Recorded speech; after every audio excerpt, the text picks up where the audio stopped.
Buenas tardes, estamos con Cristian Torres, periodista experimentado 12 años.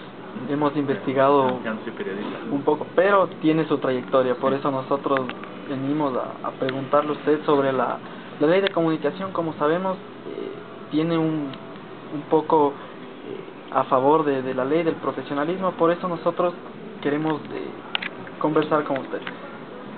¿Cómo beneficiaría o cómo beneficia esta ley para el periodista, si beneficia que se apruebe esta ley para el ejercicio profesional? Primero, para mí el concepto del periodista, el periodista es una especie de un mediador entre la sociedad y los hechos que suceden. Entonces, la sociedad le entregó al periodista esa capacidad de mediar, o sea, de creer, la sociedad le dio al periodista la capacidad de informar. Entonces, en esta información no había reglas. O sea, no había una regla salvo la buena intención del periodista. O sea, la buena intención del periodista quiere decir que sea objetivo, que sea equilibrado, que sea imparcial. Con esas solo cosas que no estaban regidas, no estaban en una norma, no estaban en una ley, la sociedad le creía la información que estaba enviando. O sea, le recibía como una información óptima, como una información creíble.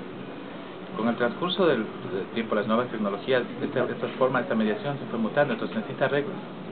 Necesita reglas para que la sociedad vuelva a confiar al periodista o a cualquier comunicador social en su rol de ser el mediador entre los hechos que suceden, los hechos de importancia y lo que le interesa a la comunidad.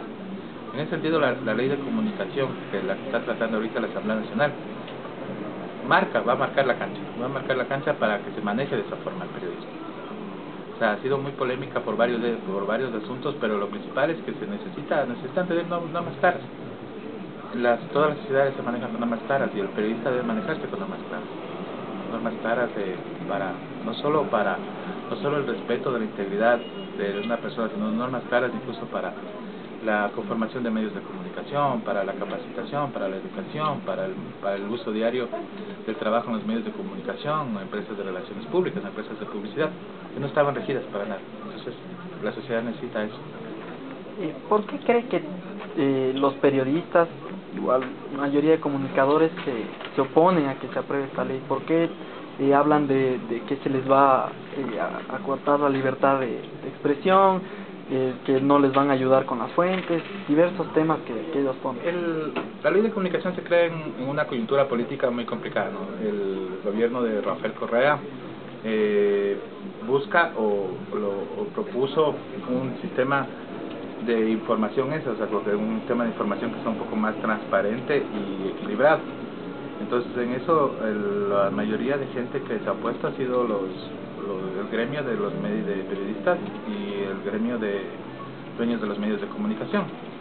Hay problemas en la ley, o sea, hay puntos conflictivos de la ley, o sea, te digo, puede ser el tema de la investigación periodística, era uno de los graves que tenía falencias, pero en el último proyecto que presentó el asambleísta Mauro Andino ya se quitaron. O sea, querían que la persona, el periodista, informe al investigado antes de realizar su trabajo. Entonces eso caería problemas de seguridad, problemas incluso de estabilidad en el trabajo. Entonces hay puntos conflictivos sobre, por ejemplo, también el tema de las sanciones. Las sanciones también, o sea, no se podrían equiparar las sanciones administrativas a un periodista. O sea, un periodista no podría ser sancionado administrativamente por el Consejo Regulador, más si el medio de comunicación al que pertenece. Entonces, en esas divergencias es donde yo creo que ha habido mayor conflictividad. ¿Sí? En cuanto a la censura previa y a la responsabilidad ulterior, ¿cómo, si en esta ley, digamos, si los periodistas piensan que se va a reprimir esto de la censura previa, cómo se afectaría o no afectaría? Bueno, la censura por cualquier tipo está prohibida en la Constitución de 2008, o sea, pero hay censura, digamos, una censura velada. La censura velada no solo llega desde los aparatos de poder, digamos, del gobierno, medios, poderes económicos, poderes religiosos, también llega desde el propio periodista. O sea, un periodista cuando se lleva, por ejemplo, a hacer una investigación, debe ver los riesgos personales a los que puede crear un trabajo que está haciendo. Riesgos personales, riesgos familiares, riesgos económicos. Entonces, la preocupación principal que tenían sobre esta ley es que esas no se contemplaba nada para que le dé un blindaje al periodista para que él pueda trabajar en eso. Entonces, como en la coyuntura política de fricción entre el gobierno y los medios de comunicación, Entonces esa era la preocupación, o sea, que tener un consejo regulador que no le proteja al periodista. De lo que leí en el último proyecto, hablan de la creación de seguros para los periodistas, seguros para accidentes, seguros para su vida, seguros, incluso manejan muy bien el tema del riesgo del trabajo.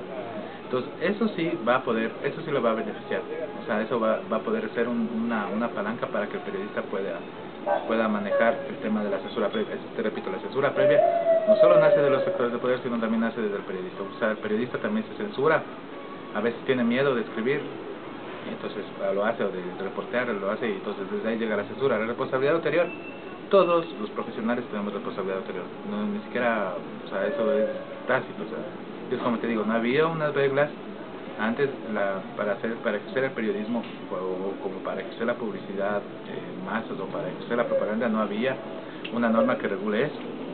Todos los otros profesionales, médicos, ingenieros, arquitectos, tenían que responder por sus trabajos posteriores. El periodista no tenía, entonces la responsabilidad ulterior es eso, es normal, o sea, no hay que tenerle miedo porque se trabajaría, o sea, se trabaja normalmente, o sea, el periodista que verifica, que contrasta, que investiga, nunca va a llegar a caer en eso, o sea, va a tener problemas como lo va a tener cualquier otro, pero es mejor tener las reglas claras, saber en qué estamos jugando, saber qué estamos haciendo, saber si es que vamos a poder trabajar trabajar como yo digo, con la cancha, es mucho mejor a no saber qué estamos. Entonces sería una conclusión que esta ley para los periodistas sería beneficiosa, y para los grupos de poder o para las personas que manejan los medios sería un poco, no sé, no tendría un beneficio como el que tienen actualmente. Yo creo que la ley de comunicación beneficiaría a toda la sociedad. A los medios de comunicación también les beneficia porque van a tener reglas claras también ellos para trabajar.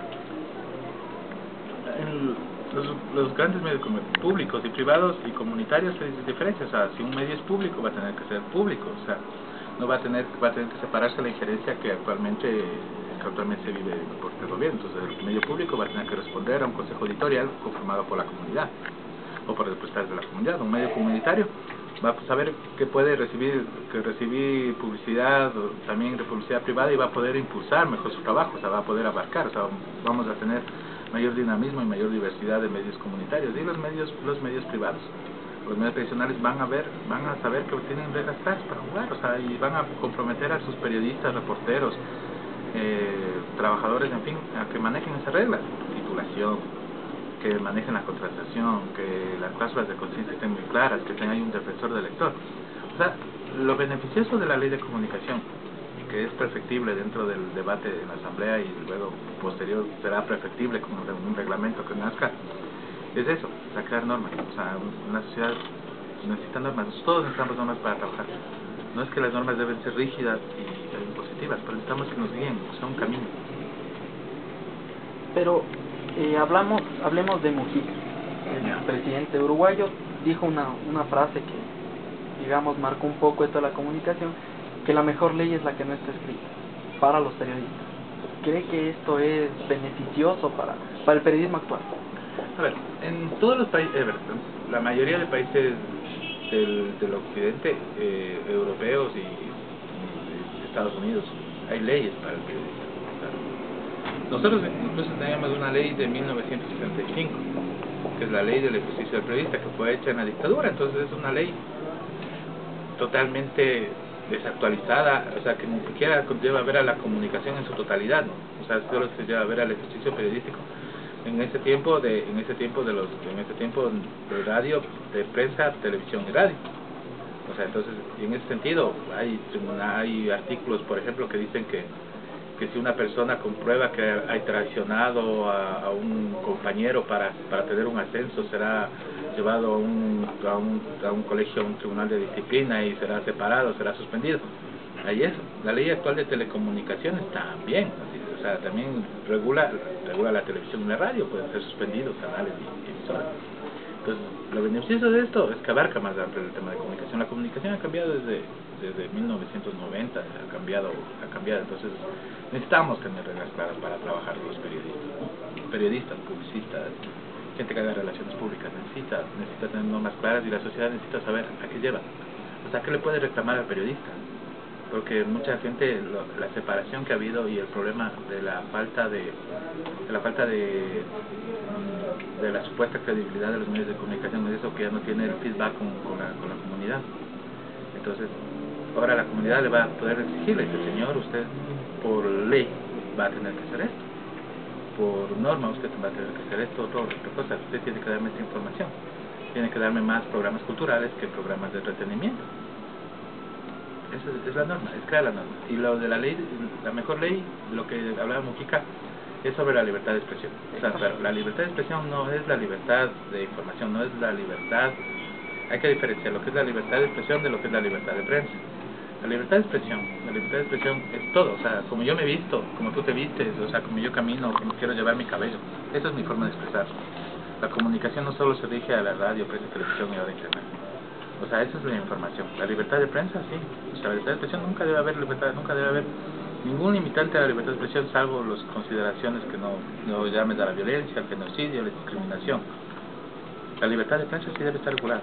O sea, la libertad de prensa la información es un bien público y se podría hacer normal. La libertad de expresión. Bueno, muchísimas gracias. Ya, ¿de qué?